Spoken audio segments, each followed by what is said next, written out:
He is the epitome of excellence, brothers and sisters. No? Hindi ko alam kung ano ibig sabihin na epitome, magandang pakinggan. Okay. Despite his many endeavors and busy work schedule, he still takes time to serve us. Actually, he's one of the few second-timer branch leaders sa Lingkod. He's the current branch leader of Green Hills. I think he still is a faculty member of the College of Law of UP Diliman and Lasal pa. In lahat ng schools sa buong mundo. And he is also, I think, the spokesman of the Supreme Court. Hindi laki may Supreme Court. Brothers and sisters, no? And mula nung na-appoint siya sa Supreme Court, hindi na bro ang tawag sa kanya, Your Honor na. Let's all welcome our brother Ted, brothers and sisters.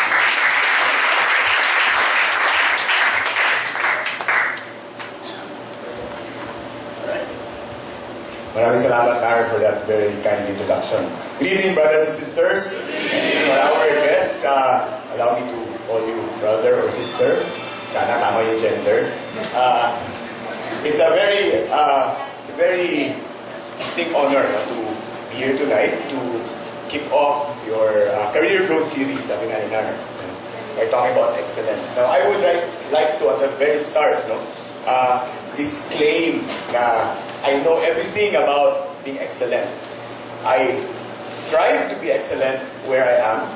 Ganda yung nilagay ito sa poster niyo kanina, bloom where we are planted.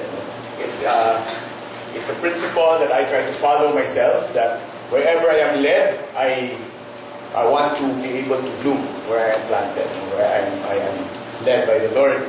And so, hindi ko kwento yung talambuhay ko kasi mahaba. I only have a few minutes, so I will just proceed to my presentation. I retitled my presentation, The Key to True Excellence.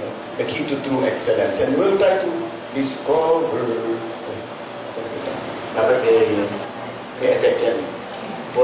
Four pigs and one word. Of course, you're familiar with the word. No? Are you familiar with the word? It's a Chinese word. Cantonese daw siya. Hindi alam ang Chinese ako, no? Taipan, literally top class. It is used to describe one who is at the top of his or her game. A great success, someone who is powerful. Yan, ito. Kaya tuloy, hulaan mo yung word. 6 letters.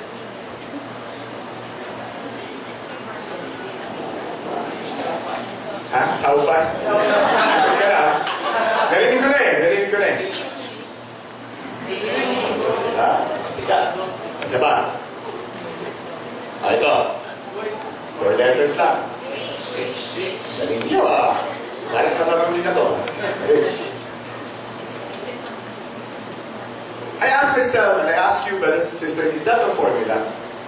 Is that the formula? Is that the key to true excellence? Power, fame, and wealth. We know the people in the pictures, di ba? Sina MVP, sina John Dongwei, Chris Aquino, Willie Villame, Boy Abunda, and the list is very long. Mga 100, the top 100 taxpayers. Siguro, baka isa sa inyo dito na babayad na hindi nahabol ni Kiminares. Is that the formula? Is that the key to true excellence? Power, fame, and wealth. We'll try to answer that question tonight. Hindi ako magaling sa math, pero alam ko yun yung isang equation na sinusunod ng mga tao. Winning equal to success. When you are a winner, people say you're successful. All of those people on the pictures that I posted are considered winners. And they're considered successful. Marami doon na pumasok sa business, alam nyo lumago yung business. Yung iba doon, arguable yung talent nila, pero ang yaman-yaman nila, ang lakas-lakas nila. Winning is equal to success. They're winners. So you can say they're successful, right?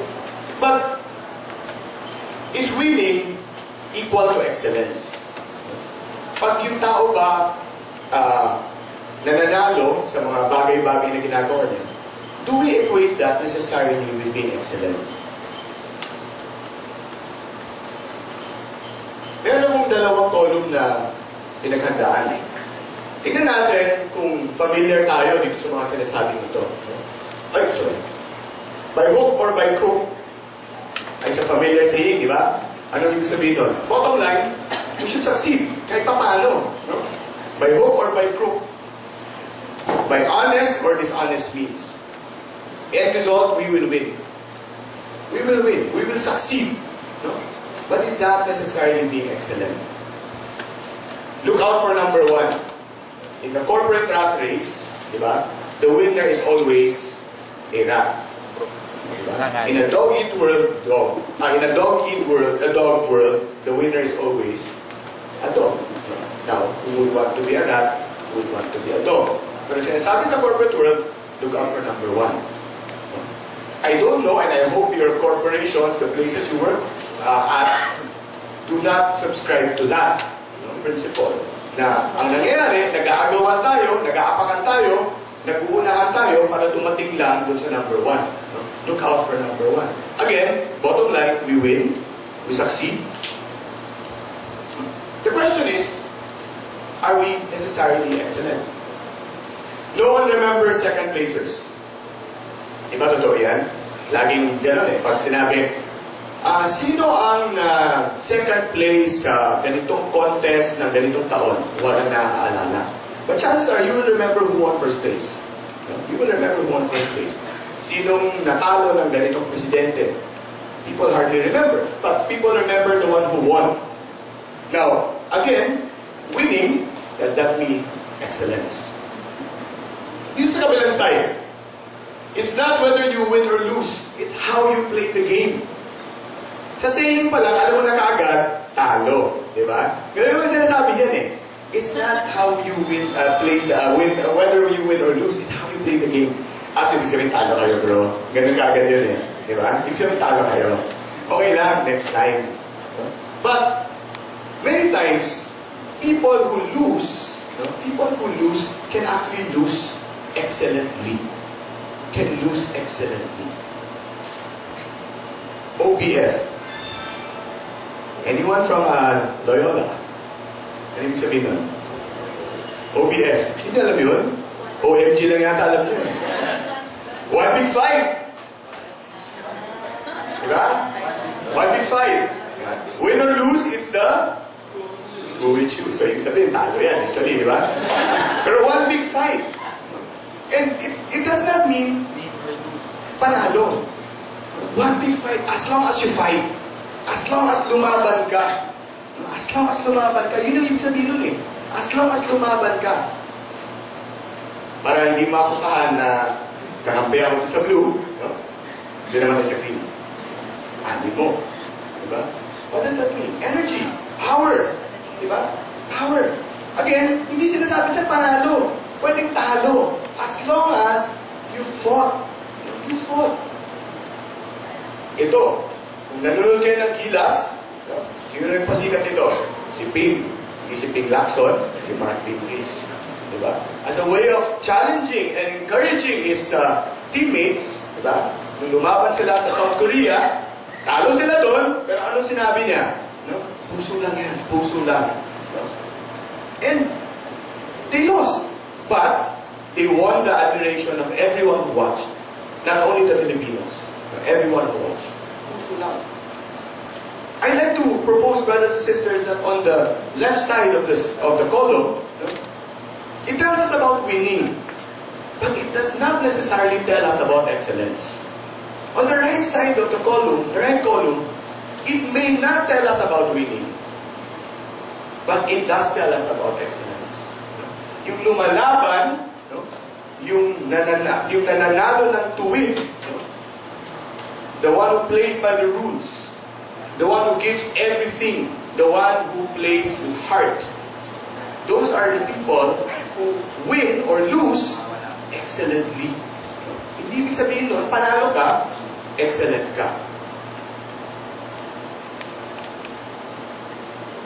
I'd like to show you a picture.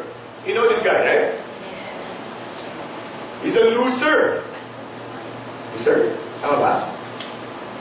Technically, loser siya, di ba? Hindi mo siya nanalo eh. Hindi mo pinanalo yung medal. So, he's a loser. But if you watched him, he was excellent. I know nothing about ice skating. I cannot ice skate to save my life. But I saw him. No, I watched him. Nakulit ako sa kapapanood ng unang Pilipino na nag-ice skate sa Olympics. And he was excellent. No, ang galing niya. Ang galing niya. He lost. But he was excellent. One can lose yet excel. 2 Timothy 4:7. I have fought a good fight. I have finished the race. I have kept the faith.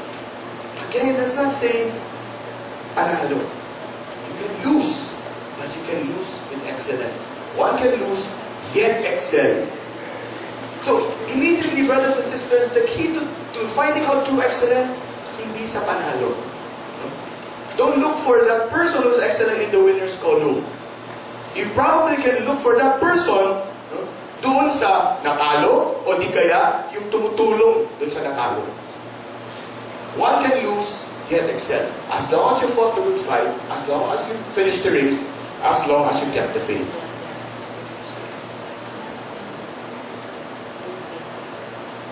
Let's talk about excellence. It's a character trait, not just an outcome.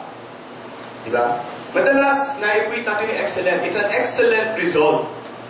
But brothers and sisters, I'd like to suggest that it's not only an outcome, it's a character trait. You are an excellent person. You have an excellent character. No? Paprinsipyo kang tao, so posibleng patawag ka na excellent. It's not necessarily the result, but it is the way that you achieve the result. It's a strategy, not just an objective. It's a strategy to do something excellently, not just the objective. Of course, we all aim for excellence, but the strategy should also be an excellent strategy, a strategy that will allow us to reach excellence. It's a trademark, not just an option. How many of you know the core values of your company? How many of you, when you applied or when you were accepted, bothered to ask, ano bang core value ng kumpanya ko? Ano bang trademark ng kumpanya ko? How would I describe my company to someone? No? Isang taong hindi kilala ang kumpanya niyo, paano niyo describe? No? Maybe your hallmark or your trademark is excellence. Pwede sabihin, we serve excellently. That's your trademark. You are the most excellent hamburger cooker. Kung nasa Angel's Burger kayo, buy one, take two. Buy one, take two na siya. Hindi na siya buy one, take one. It's a trademark. So that when people see you or hear you, immediately wala ka pang ginagawa, alam kaya magaling yan. He's excellent. She's excellent. It's a trademark. It's something that will identify you already. Wala ka pang ginagawa, alam na nila kung ano yung quality mo. That's excellence. It's a trademark, not just an option. It's a way of life, not just a way of doing things. It's a way of life, not just a way of doing things. Ibig sabihin, hindi siya tumitigil sa project, hindi siya tumitigil sa trabaho. Tuloy-tuloy yan. Kung ang kabuuan natin, yung kalooban natin, yung pagkatao natin, yun dapat yun. No? So, at the workplace, we should not be a different person at the workplace and a different person at home. Diba? Kasi kung ibang tao tayo sa workplace natin at ibang tao tayo sa bahay, okay. It's either may kambal ka na hindi mo pinapakilala, no? Or, I can say, maybe, okay, ano nangyayari sa'yo? Sino ka talaga? Sino ka talaga? It's a way of life. If we can be excellent in our work, we should be excellent in everything. In everything. In the way we relate to our family, in the way we relate to our God, in the way we serve in Lingkod, in the way we relate to brothers and sisters, to our friends, no? So yung kabuuan ng pagkatao natin, Yun yung excellent. Hindi lang yung trabaho mo. No? Hindi lang yung trabaho mo. That's what it means when we say we're excellent. And it's an excellent way of life. Tuloy-tuloy yung kabuuan. So yes, excellence is a character trait, it's a strategy, it's a trademark, it's also a way of life. Mas komplikado siya. How do we excel? How do we excel? One, identity and integrity. Know yourself and what you're good at. You cannot excel if you don't know yourself. And you don't know what you're good at. Bro, tingin ko, I will be an excellent singer. Ang problema mo, yung boses mo, no? Pag kumakanta ka, yung mga tao tumatakbo, palayo. No? Palayo. Hindi naman yata pwede yun. If you don't know what you're good at, then you cannot be excellent. No? You can't excel as someone else. Be true to yourself. No? Kahit paano ko gawin, no? Kahit paano ko gawin, I cannot be, diba, George Clooney. Yan. Nung minsan nagpagupit ako, hindi ko alam yung gusto kong gupit. Sabi ko doon sa barbero, nasa US ito, nag-aaral ako. Pinakita ko yung picture, kasi yung barbero Pakistani. Hindi kami nagkakaintindihan. Pinakita ko yung picture ni George Clooney, natawa siya. Sabi, okay, do whatever you want. You cannot excel as someone else. You can only excel as yourself. No? So, kung ano yung pagkatao mo, kung sino ka, anong dala-dala mo, yun dapat. You can only excel as yourself. You need to have identity, you need to have integrity. 2, decision and action. Excellence is a decision. It's a decision. It is not a function of chance, circumstance, or accident. Nagkataon, bro, na ang galing ko. Nagkataon lang, bro. Chamba, bro, chamba. Excellence is a chamba. It's not nagkataon. It's not by accident. It's not, I found myself in an excellent place. It is a decision to be excellent. It is a decision to pursue it. It's a decision to be something else. So hindi siya accident, hindi siya circumstance, hindi siya chance. That decision must lead to action. You will say, I want to be excellent, bro. Tapos wala ka namang ginagawa. No? I want to be the most excellent accountant. Hindi ka naman nag-aaral na accounting. Okay? Patay tayo dyan. A decision must lead to action. Imposible maging excellent if we just let it, let the decision stay there without acting on it. 3, commitment and discipline. There is no shortcut. Brothers and sisters, there is no shortcut to excellence. We must do the time. We must exert the effort. We must commit to it. And we must discipline ourselves. Sabi sa Bible, consider it all joy that you are tested. That you are facing challenges. Kasi mahirap.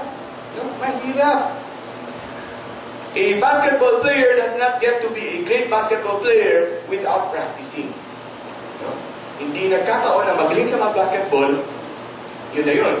He has to practice regularly, over and over again. May discipline yan, may commitment yan.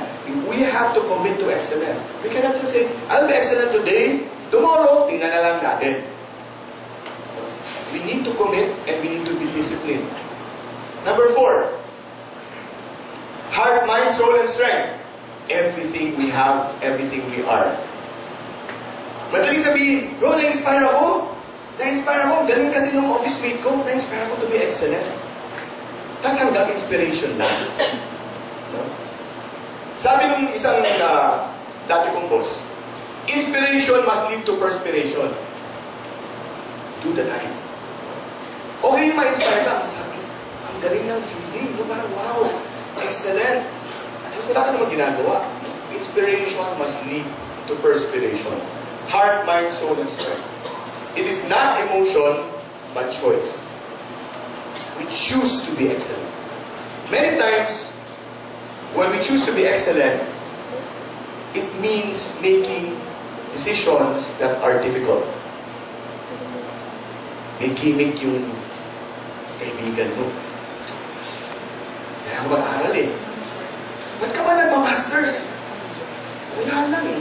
Gusto ko maging excellent eh. Tama na yung masters na yan. Tama na yung pag-aaral. Gimik na tayo. Choices.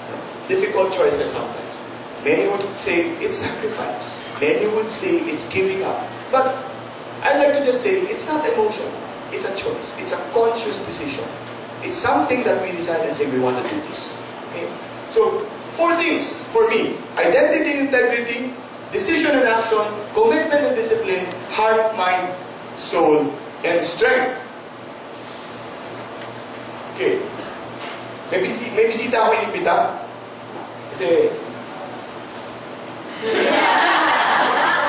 usa na ako eh. May idea.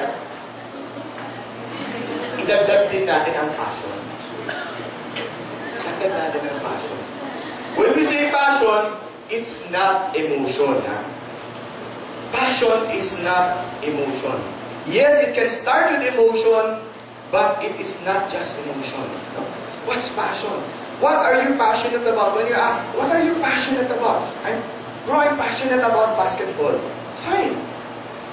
What does that mean when you're passionate about basketball? You can play it 24 hours a day. You can do it 7 days a week. Wala ka ibang ginagawa. No? That's passion. I'm passionate about my work, bro.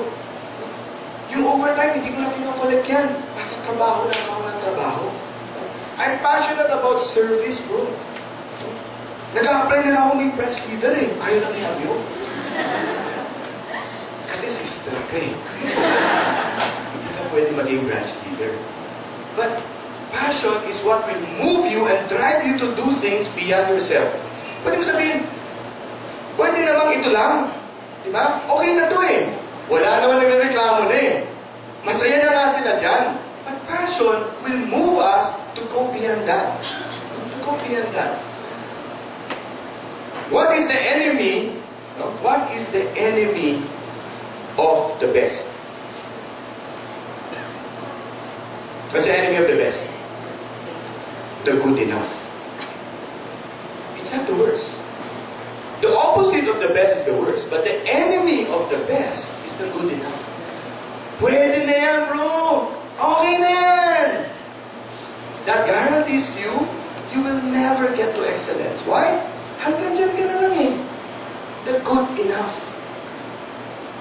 But when we say we want to be excellent, it means we want to be the best at what we do. And that's passion. So tama si Abyong. Bro, dagdag natin. On top of the 4 things we talked about, we need to add passion. Because passion is what will drive us kahit na pagod ka na, kahit na hindi mo na alam anong ginagawa mo minsan, kahit na ubos na yung naiisip mo, sige pa na. Sugod pa rin. Why? Because I want to be the best. I want to be the most excellent person. The most excellent servant. That's what passion is. That's what passion is. Ay, may bisita rin tayo isa pa. Then, agree ako sa sinabi ninyo ni Alex. Pero gusto ko idagdag na importante din ang vision. A people without a vision perish.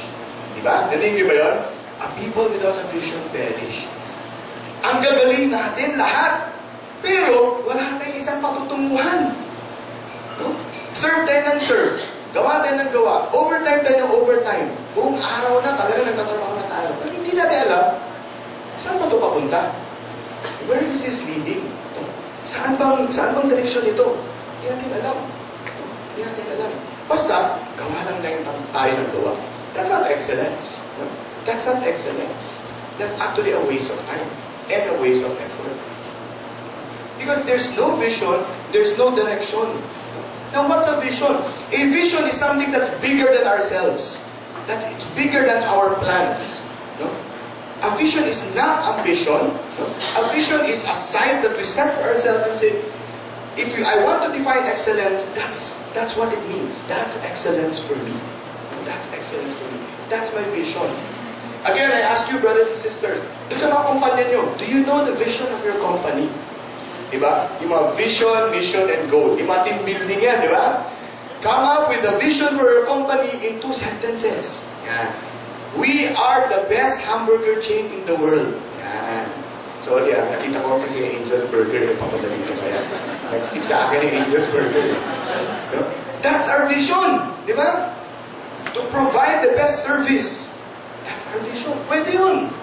And so, everything that we do is geared towards that. Is geared towards that. Ano yung vision na Lingkod? To Christify the workplace. To bring Christ into our workplaces. And so that explains, brothers and sisters, why we do what we do. And why we do it and the way we do it. Why? Because we want to bring Christ to our workplace in any way we can. So, yes, tama si Abyong. Kailangan may passion tayo. Tama rin si Mon. Dahil pag passionate lang tayo at walang vision, wala, napapagod lang tayo. Walang patutunguhan. Walang patutunguhan. And, to passion and vision, add love. Add love. Excellence is futile without a vision.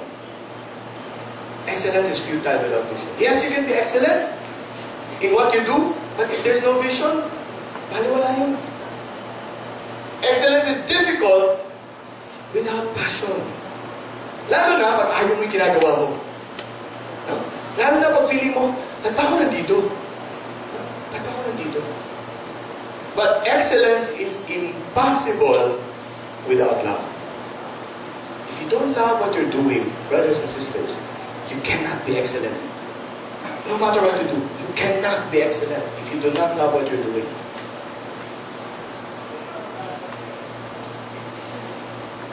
So, if we want to be excellent in our workplaces, let's just reduce it into practical terms. Have or share a vision. Have or share a vision. Dapat isa yung matutunguhan nyo. Kasi kung ikaw lang yun, at walang ibang tao, gawa ka lang ng gawa, okay, saan ka papunta? Diba? Have or share a vision.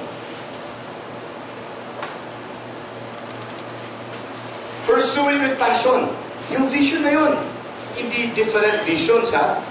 Kasi kung different visions, tapos passionate ka nga, 10 yung vision mo, wala, ubus yung oras mo. Kasi kung ano-ano ginagawa mo eh. Kailangan, focus. That's the only way to be excellent. Love what you do. Love what you do. And brothers and sisters, in the unfortunate situation that you don't love what you do what you love. It's not yet too late to get out. Joke lang. Para bukas mag-resign ka. Sabi ko si Ted kagabi, do what you love. Boss, resign na ako. Diba? But brothers and sisters, love what you do. Now again, kung talagang hindi ka kaya mahalin yung ginagawa mo, no? Find a way to do what you love.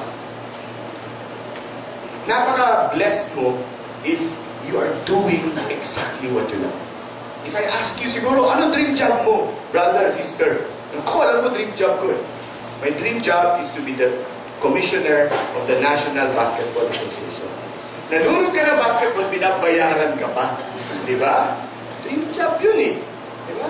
To be the commissioner of the National Basketball Association. Unfortunately, I'm not doing my dream job. But I love what I do. But, simple lang, brothers and sisters. No? Have and share a vision. Pursue it with passion. Love what you do. And or, do what you love. Do what you love. Kilala niyo si Joseph, the dreamer, di ba? Dito, I call him Joseph the excellent worker. Masyadong mahaba yung kwento niya. Di ba? Pero I think we're familiar with this story. Kinidnap siya, basically.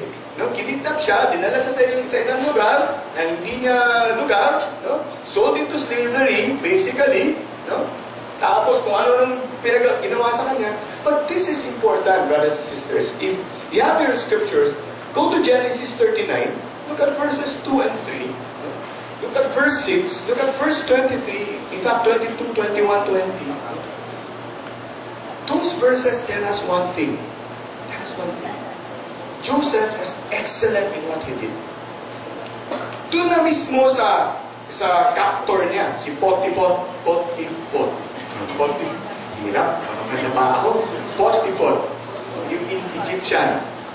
Doon siya naninilbihan eh. He was a slave. Brothers and sisters, he was a slave. Yet, in scriptures it is described as he was excellent in what he did. Such that, yung amo niya, pinabayaan na lang siya. He had so much power and authority because his boss basically said, ang galing nito, sige, let him go. And there's one reason, brothers and sisters, why Joseph was excellent in what he was doing.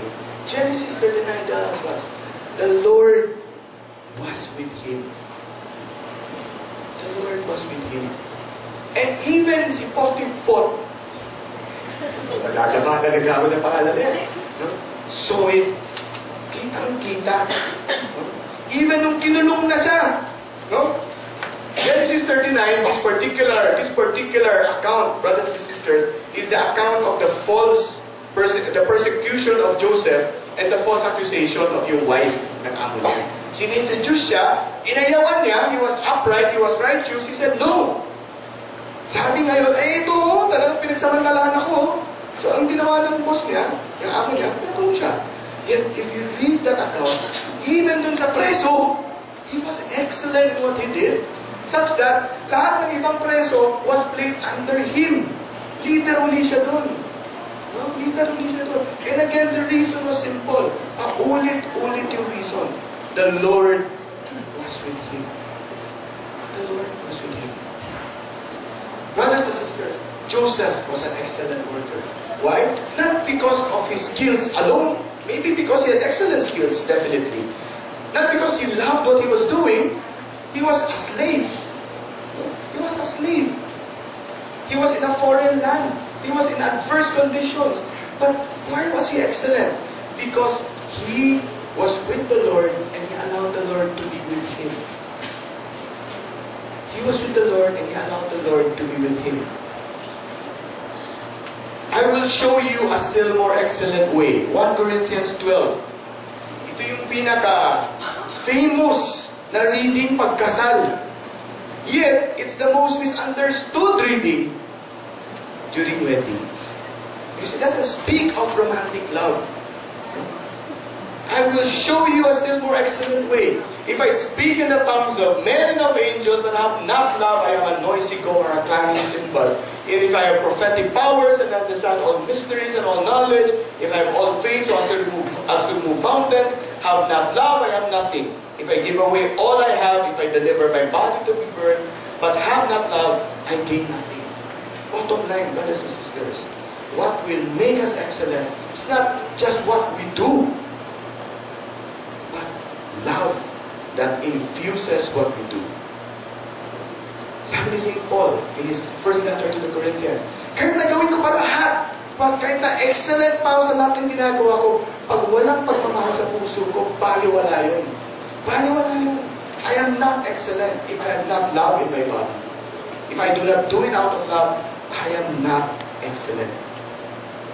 The key to true and genuine excellence, brothers and sisters, one word, love. It is that. It is love that will move you to do things beyond yourself. It is love that will make you passionate about what you do. Even if you are like Joseph in slavery. It is love that will give you a vision of where you want to go. Oh. 4 picks, 1 word. Yes, alam mo na yung word. I chose four people. 2 are alive, 2 are dead. Huwag nyo na hulaan kung sino yung alive. Alam nyo na kung sino yung alive.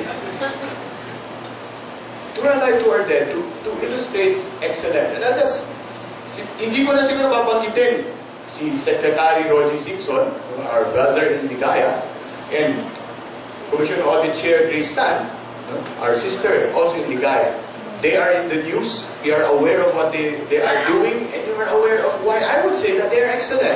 Why? Because they are doing a very difficult job excellently.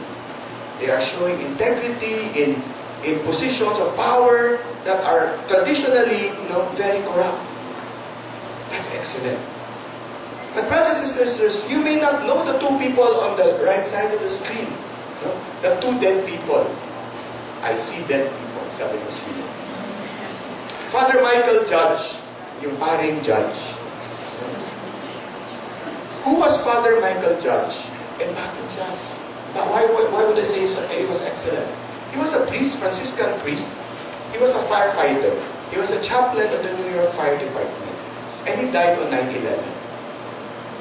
How did he die? He didn't die because he was in the building. When 9/11 happened, when the two planes struck 9/11 and the towers were about to fall, the New York Fire Department was called to the scene. Nagkakagulo nung at the time. No? And then when the towers were collapsing, they called a retreat. Atras, lahat. No? Father Michael Judge was there, in the middle of it, praying for people, bringing people out, and the building collapsed. And he was in that building when the Twin Towers collapsed. And he was killed. Right there. Pwede sabihin pari siya. Hindi naman kailangan na nandyan ako eh. Hindi naman talaga ako fireman. I'm a priest. Pwede ko naman ipagdasal ng malayo ako, nang nasa safe distance ako. But no, Father Michael Judge was right in the middle. Why? Because he was ministering to the people who were dying, who were dead. He was doing his job as a priest right there in the middle of 9/11. And his death was such a big blow to the firefighters that right after the building collapsed, ang unang salya ng New York Fire Department, the first foray into the collapsed tower was to recover his body. Because they refused to let his body remain in the rubble. In fact, there is a picture that is now iconic wherein yung firefighters dala-dala yung body niya. Hinahanap talaga yung body niya. Nilabas talaga nila at umiiyak silang lahat. In New York, there is now a street named after Father Michael Judge. It's West 34th Street. It's right across Madison Square Garden where the New York Knicks play. And it's right there, Father Michael Judge Way. It's a tribute to how excellently he lived his life as a priest. That at that point in time, na hindi naman na kailangan gawin yung ginawa niya, ginawa pa rin niya, without regard for his life. Richie Fernando, Society of Jesus. He was a seminarian, he was a novice in the Society of Jesus. He was sent to Cambodia. He was working with troubled kids in Cambodia. These were kids who were victims of landmines. These were kids who had psychological problems. He was teaching them. And then one day, a kid who had psychological problems came in with a grenade. Wanted to harm the other kid na kaaway niya. The grenade was live, the pin was out, and therefore it could have exploded anytime. Everyone vacated, everyone evacuated. Richie Fernando remained and tried to calm this person. Ginawa ng bata, tinapon yung granada. Nandun yung kaaway niya, tinapon yung granada sa kaaway niya. Richie Fernando fell on the grenade and died. Na-save yung bata, na-save yung nagtapon ng granada, patay siya. Right after he died, the kid who threw the grenade was so distraught at what he did. Because Richie Fernando was someone that they all knew.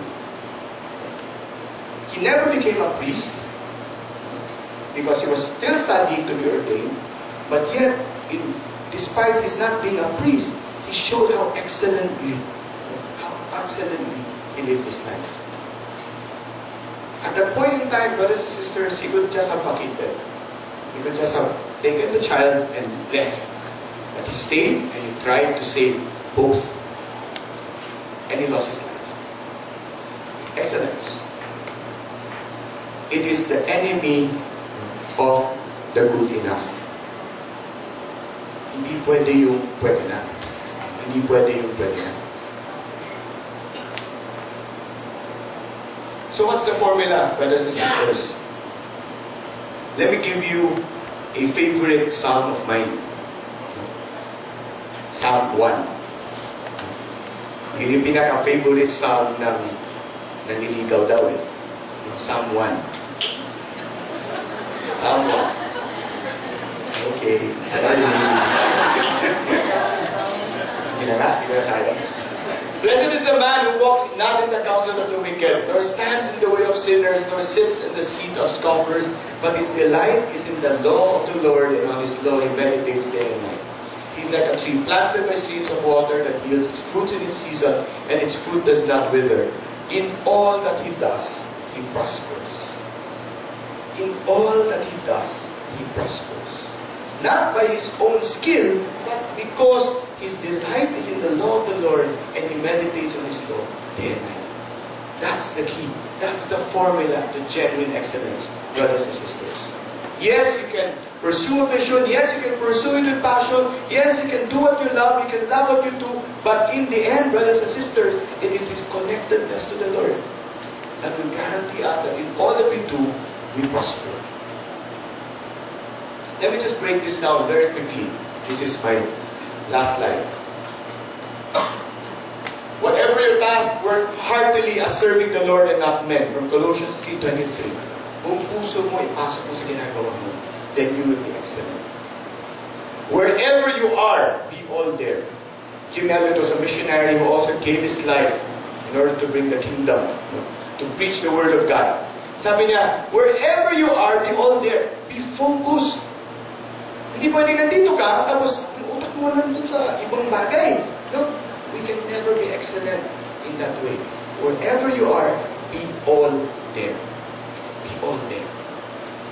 Presence. Faith. Therefore, my beloved brethren, be steadfast, immovable, always abounding in the work of the Lord, knowing that in the Lord, your labor is not in vain. Many times, hindi natin nakikita yung fruit ng labor natin. And so we are tempted not to be excellent. Kasi gusto natin, basta yung may instant result eh. Diba? May instant result yung nahabol natin. Sabi ko nga sa umpisa, yes, you can lose and yet excel. You can lose and yet excel. Yung mga siguro nag-invento ng iPhone. No? Yung unang ginawa nila, sabi siguro na, ang weird naman na iPhone. Yung telephone niya, walang bibili niya. No? Yung kasaganahan ng Nokia. Sabi niya, di pa ba yung Nokia? Yung paghahalakanin dito. O yung Motorola. Yung dati, yung telepono, isang kahon eh. Mas malaki pa dun sa bag na paglalagyan sa telepono. Siguro yung gumawa ng iPhone, wala bibili niya, late-late niya eh. Siguro, sabi niya, okay. If you had faith, di bale, balang araw, sa akin yung huling kalakal. Sa akin yung huling kalakal. If you are a follower of the career of Steve Jobs, who basically made Apple,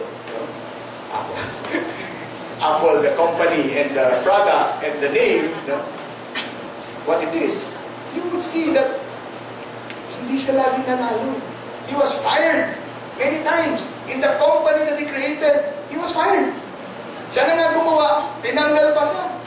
Later on, bumalik siya. No? So, what did he do? He persisted. In the end, nasan tayo ngayon? Hindi ka pwede kumalaw na walang ay. Ay lahat. That's all. In the end, it's the same way, brothers and sisters. We just need to have faith in what we do. Many times we don't see the result. But knowing that in the Lord, our labor is not in vain. Hope. We know that in everything, God works for good with those who love Him, who are called according to His purpose. Lalo na pag talaga nahihirapan na tayo, lalo na pag hindi natin nakikita yung resulta, lalo na pag talagang kung ano-ano nang nangyayari, the first thing that should not disappear is hope. And then love. Above all these, put on love, which binds everything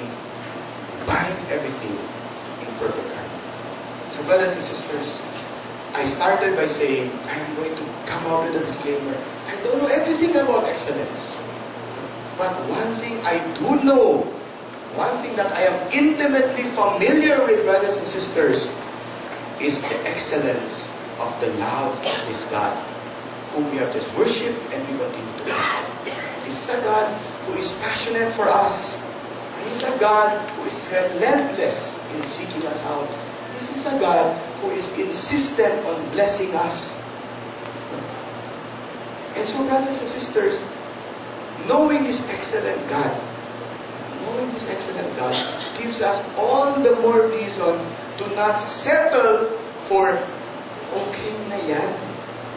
To not settle for the good enough, but to settle only for the very best.